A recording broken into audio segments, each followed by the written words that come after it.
तो अभी हम लोग जो है पिछले क्लास में जो है स्टार्ट किए थे फ्लावरिंग पुष्प पादप में लैंगिक जनन। तो उसमें हम लोग देखें कि पुष्प क्या है, पुष्प सबसे छोटी पुष्प, सबसे बड़ी पुष्प, पुष्प के चक्र को समझें। तो पुष्प के 4 चक्र होते हैं। 4 चक्र में हम लोग पिछली क्लास जो है वाह्य पुंज और दल पुंज को समझ चुके थे। उसके बाद हम लोग जो है एंडोसियम, जिसको हम लोग बोलते हैं पुमंग, पुमंग के बारे में भी बात कर रहे थे। तो पुमंग की संरचना को देखें।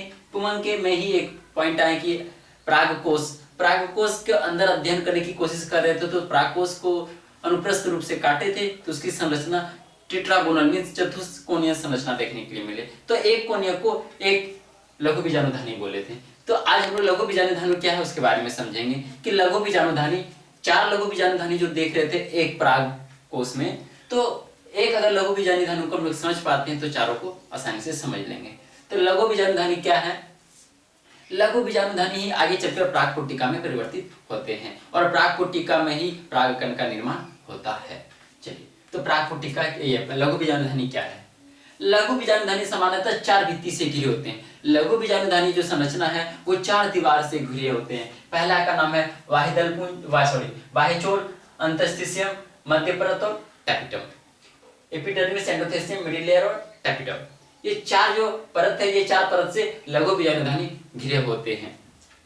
इसमें से जो है ये जो 3 परत हैं, बाह्यचोल, अंतस्थिसियम, मध्य परत, ये तीनों जो है लघु बीजाणुधानी के अंदर, मान लीजिए लघु बीजाणुधानी है, इसके अंदर स्पोरोजिनस सेल पाए जाते हैं, लघु बीजाणु जनन कोशिका पाए जाते हैं जो विभाजन करके परागकण का निर्माण करते हैं। तो ये लघु बीजाणु जनन कोशिका को सुरक्षा प्रदान करने के लिए एपिडर्मिस, एंडोथेलियम और मिडिल लेयर होते हैं। मान लेते ये 3 लेयर यहाँ पर है, ये तीनों क्या कर रहे हैं? सुरक्षा प्रदान कर रहे हैं किसको? तो स्पोरोजिनस सेल को, लघु बीजाणु जनन कोशिका को। यही लघु बीजाणु जनन कोशिका आगे चलकर परागकण का निर्माण करेंगे। तो ठीक है, ये तीनों समझ पाए कि ये तीनों इनको सुरक्षा प्रदान करते हैं। बट टैपिटम का क्या कार्य है? टैपिटम जो है चौथा जो है वो सबसे अंदर में होते हैं और वो स्पोरोजिनस सेल को भोजन प्रदान करते हैं। अगर भोजन नहीं देंगे तो ये फिर विकास कैसे करेंगे, वृद्धि कैसे करेंगे? तो टैपिटम का कार्य क्या है? भोजन पोषण प्रदान करना। किसको? लघु बीजाणु जनन कोशिका को। तो भाई ठीक है, एपिडर्मिस, एंडोथेलियम तथा मिडिल लेयर बीजाणु जनन कोशिका स्पोरोजिनस सेल को सुरक्षा प्रदान करते हैं, यह कराता है। टैपिटम बीजाणु जनन कोशिका को पोषण प्रदान करता है। ये जो बीजाणु जनन कोशिका है इसको पोषण प्रदान कौन कराते हैं? टैपिटम। अब टैपिटम पर एक ऑब्जेक्टिव क्वेश्चन कई बार पूछे जाते हैं कि टैपिटम है, ऑप्शन दे देंगे चारों, ये फिर ये क्वेश्चन दे देंगे कि बहुकेंद्रक कोशिका होते हैं, ये चारों ऑप्शन दे देंगे, बाह्यचोल, अंतस्थिसियम, मध्य परत और टैपिटम। तो टैपिटम जो होते हैं ये बहुकेंद्रक कोशिका होते हैं, तो आंसर इसका क्या आ जाएंगे? टैपिटम। बीजाणु जनन कोशिका विभाजित कर परागकण का निर्माण करते हैं। ये जो अंदर में है बीजाणु जनन कोशिका, ये विभाजित कर परागकण का निर्माण करते हैं। अभी हम लोग जो है लघु बीजाणुधानी का संरचना इसमें नहीं समझ पाए हैं, ये आप लिख लीजिए। इसके बाद हम लघु बीजाणुधानी की संरचना को देखेंगे कि बाह्यचोल कैसे होते हैं, अंतस्थिसियम कैसे होते हैं, मध्य परत कैसे होते हैं और टैपिटम कैसे होते हैं। कभी कभी क्वेश्चन पूछ दिए जाते हैं कि लघु बीजाणुधानी क्या है, इसकी संरचना का वर्णन करें। तो आप लघु बीजाणुधानी क्या है? लघु बीजाणुधानी को ही हम लोग परागपुटिका कहते हैं। ये प्रारंभिक अवस्था है किसका? तो परागपुटिका का प्रारंभिक अवस्था है। लघु बीजाणुधानी के ही अंदर परागकण का निर्माण होते हैं। क्या है, समझ गए? अब इसकी संरचना लघु बीजाणुधानी सामान्यतः 4 भित्तियों से घिरे होते हैं। तो 4 भित्तियों के नाम लिख दीजिएगा और डायग्राम को दिखा दीजिएगा। अभी डायग्राम नहीं पता है, बताएंगे। और ये सबका कार्य लिख दीजिएगा। ये आपका 5 मार्क्स से क्वेश्चन कभी कभी पूछ देते हैं या फिर कभी क्वेश्चन ऐसे पूछ देते हैं, लघु बीजाणुधानी तथा गुरु बीजाणुधानी में अंतर बताएं। तो अभी फीमेल वाला जब पढ़ेंगे हम लोग तब उस पर भी डिस्कस करेंगे, तो क्वेश्चन को क्लियर करेंगे। अभी फिलहाल इसको नोट कीजिए, फिर हम लोग डायग्राम पर डिस्कस करते हैं लघु बीजाणुधानी का डायग्राम कैसे होते हैं। चलिए हम लोग लघु बीजाणुधानी की संरचना को देखते हैं। लघु बीजाणुधानी का भी 4 परत हम लोग देखें। परत का नाम क्या क्या है? एपिडर्मिस, एंडोथेलियम, मिडिल लेयर और टैपिटम। तो वो सब संरचना कैसे होते हैं देखते हैं। ये जो सबसे पहले बाहर हम लोग बनाते हैं, ये कैसे लेते हैं, फिर एक ऐसा छोटा सा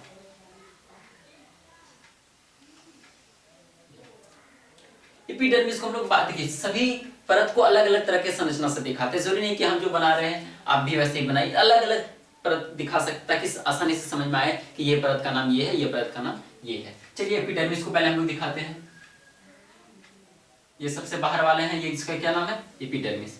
और एक बात है, एपिडर्मिस जो है ये स्टार्टिंग से ही प्रेजेंट होते हैं, ये जो है प्राग लघु बीजाणु जनन में ये प्रारंभ से ही प्रेजेंट उपस्थित होते हैं, लेकिन उसके बाद के जो 3 परत है वो बाद में विकसित होते हैं, लेकिन ये जो है एपिडर्मिस ये पहले से ही प्रेजेंट होते हैं। चलिए ये क्या होगा, एपिडर्मिस, बाहर वाले एपिडर्मिस, सबसे बाहरी परत है ये। इसके बाद होते हैं एंडोथेसियम, ये एंडोथेसियम को बनाते हैं। एंडोथेसियम के बाद क्या होते हैं, मिडिल लेयर। मिडिल लेयर की जो नंबर होते हैं वो लेयर 1 से 3 तक होते हैं, किसी किसी में 1 होते हैं तो किसी किसी में 3 होते हैं। अगर किसी में 3 बनाए हैं तो कोई दिक्कत नहीं, किसी में 1 बनाए तो भी कोई दिक्कत नहीं है। चलिए हम लोग 3 परत बना देते हैं मिडिल लेयर को, मध्य परत को।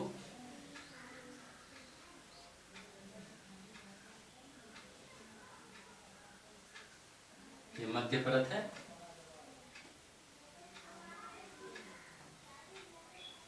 ताकि देखिए अलग अलग संरचना इसलिए दे रहे हैं ताकि समझ में आसानी से आए, नहीं तो एक जैसा ही सब बना देंगे तो फिर समझ में ही नहीं आएंगे कि ये कौन सा परत है, ये कौन सा परत है। 3 परत देते हैं क्योंकि मध्य परत जो होते हैं वो 1 से लेकर 3 तक होती है उसकी परत की संख्या।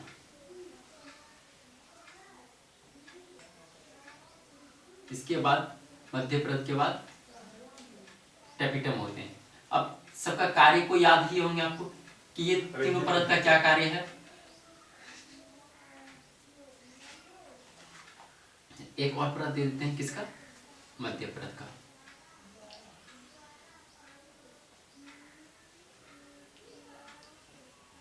इसी के अंदर स्पोरोजिनस सेल बीजाणु जनन कोशिका होते हैं, वो बीजाणु जनन कोशिका विभाजित होकर परागकण का निर्माण करते हैं। ये बना दिए हम 3 परत, बाहर वाले एपिडर्मिस, ये बीच वाले जो देख रहे हैं ये एंडोथेसियम, और ये मिडिल लेयर 1 से 3 होते हैं। तो देखिए 3 लेयर बनाया है मिडिल लेयर का। अब जो है लास्ट वाला क्या है, टेपिटम। टेपिटम को हम लोग बनाते हैं। टेपिटम आपको पता है टेपिटम कैसे होते हैं, टेपिटम बहुकेंद्रीय कोशिका होते हैं। ऑब्जेक्टिव इससे कई बार पूछे भी गए हैं कि टेपिटम बहुकेंद्रीय कोशिका होते हैं और सबका ऑप्शन दे देंगे, तो ऑप्शन में टेपिटम होंगे तो टेपिटम बहुकेंद्रीय कोशिका होंगे। चलिए ये चारों परत समझ गए कैसे बनाना है। और इसके अंदर ये बीजाणु जनन कोशिका भरे पड़े होते हैं। ये बीजाणु जनन कोशिका आगे विकसित विभाजित करके लघु बीजाणु मात्र कोशिका का निर्माण करते हैं और वो विभाजन करके परागकण का निर्माण करते हैं। वो भी देखेंगे कैसे विभाजन करते हैं। तो फिलहाल अभी हम लोग जो है लघु बीजाणुधानी का लघु बीजाणुधानी का संरचना को देख रहे हैं। तो ये सबसे बाहर वाली परत को क्या बोलेंगे, एपिडर्मिस। इंग्लिश में लिख रहे हैं, हिंदी भी पहले लिख चुके हैं, समझ जाइएगा। और ये जो बीच वाले देख रही है एंडोथेसियम, एंडोथेसियम। और ये जो 1 से 3 देख रहे हैं, ये 1 से 3 परत देख रहे हैं, ये क्या है, मिडिल लेयर। और ये जो लास्ट में एक लेयर है, ये इसको क्या बोलेंगे, टेपिटम। टेपिटम कैसे होते हैं, बहुकेंद्रीय कोशिका होते हैं। और ये अंदर में जो देख रहे हैं इसको क्या बोलेंगे, स्पोरोजिनस सेल, बीजाणु जनन कोशिका, जीनस सेल। चलिए ये क्या आ गए, स्ट्रक्चर ऑफ माइक्रोस्पोरेंजियम,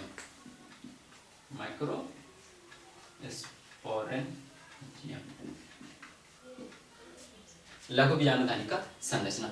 अब क्वेश्चन आएंगे लघु बीजाणुधानी क्या है, उसकी संरचना का वर्णन करें, तो आप पूरी तरह से इस संरचना को बना दीजिएगा और जो थोड़ा बहुत लिखने के लिए बोले वो लिख दीजिएगा। लघु बीजाणुधानी क्या है वो भी लिख दीजिएगा। आसानी से आपको 5 मार्क्स में 4 मार्क्स प्लस देंगे।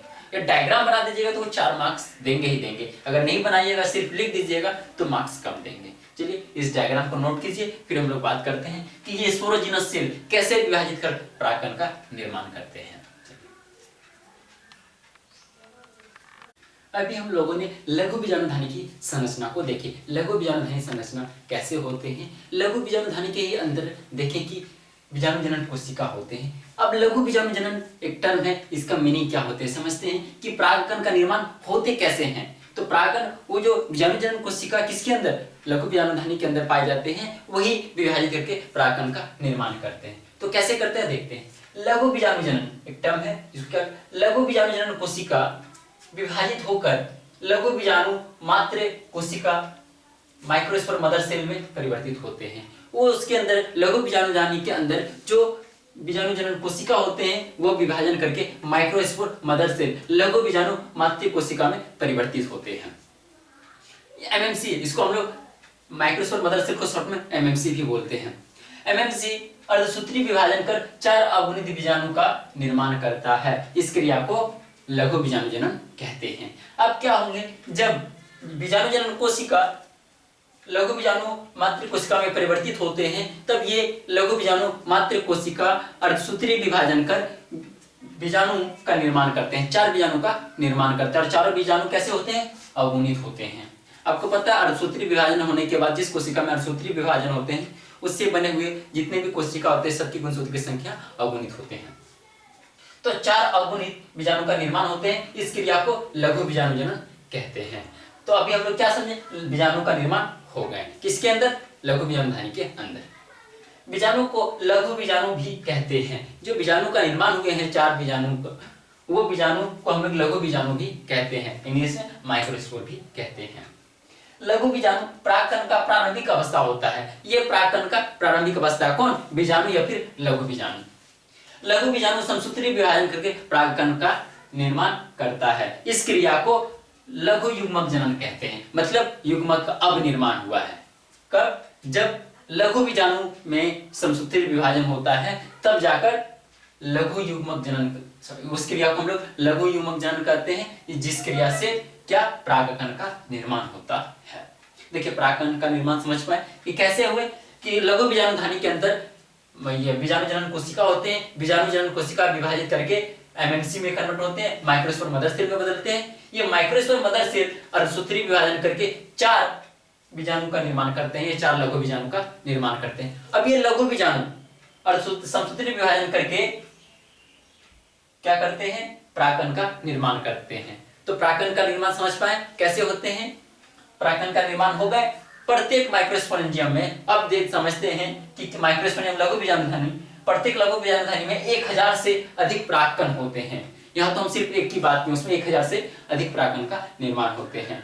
परागकोश के फटने से परागकण बाहर निकलते हैं। ये जो 4 परत देखे थे हम लोग लघु बीजाणु जनन में, लघु बीजाणुधानी में, एपिडर्मिस, एंडोथेलियम और मिडिल लेयर, ये तीनों लेयर के फटने से क्या होते हैं, परागकण बाहर निकलते हैं और वो परागण के लिए दूसरे पुष्प तक पहुंचते हैं किसी न किसी एजेंट के द्वारा।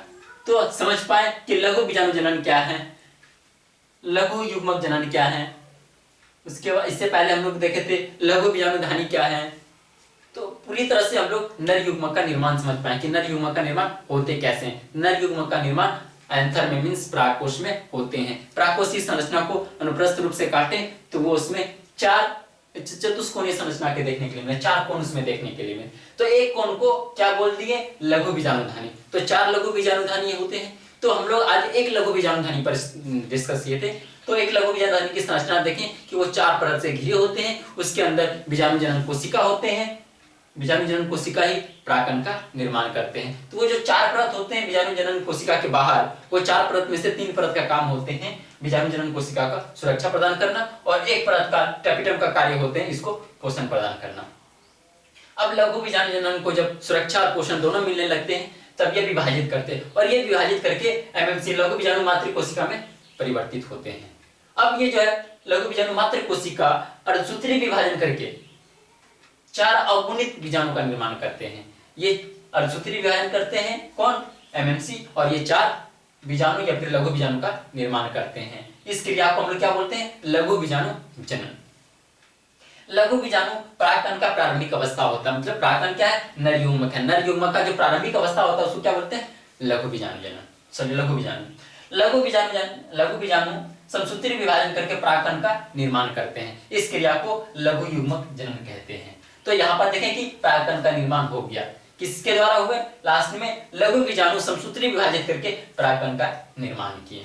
तो इस क्रिया को क्या बोले, लघु युग्मक जनन।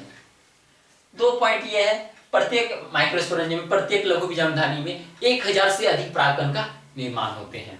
और ये कब बाहर निकलते हैं? जब पूरी तरह से मैच्योर हो जाते हैं, पूरी तरह से परागकण का निर्माण हो जाते हैं, तो फिर जो है एंथर, ये जो परागकोश लघु बीजाणुधानी का जो 4 परत है, वो परत को तोड़ते हुए बाहर निकलते हैं और अपने इन क्या कहते हैं फाइनल पोजीशन पे, मींस कह सकते हैं स्टिग्मा पर पहुंचते हैं ताकि परागकण हो सके।